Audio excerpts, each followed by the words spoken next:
Hello guys, আজকে সকালে ঘুম থেকে উঠলাম। ওঠার পর স্নান করলাম, গরুকে স্নান করেছি, তারপর গরু মালা দিয়েছি। আজকে বছরের শেষ দিন। তো আমরা ছোটোবেলাতে থেকে দেখতে এসেছি যে যারা বাড়িঘরের মধ্যে গরু ছাগল থাকে তাদেরকে স্নান করার পরে মালা দেওয়া হয়। তো যখন আমার বাবা ছিল তো নদীর মধ্যে স্নান করাইতাম, খুব সুন্দর লাগতো। তো সেই দিনটা এখনও মনে পড়েছে। তো আপনারা দেখতে থাকুন, খুবই ভালো লাগবে। বাড়ির পাশে ফুল গাছ আছে, সকালে ফুল তুললাম গরু মালা দেওয়ার জন্য। খুবই সুন্দরভাবে নিয়ে আসলাম। আসার পরে বাড়িতে মালা বানাইছি, বানানোর পরে গরুটা স্নান করে মালা দিয়েছি।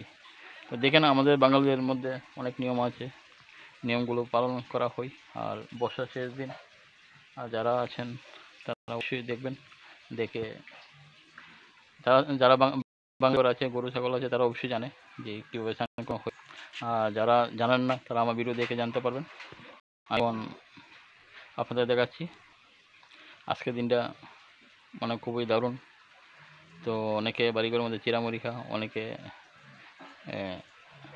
নিরামিষ খা। তো যার যার যে নিয়মটা সবাই পালন করছে।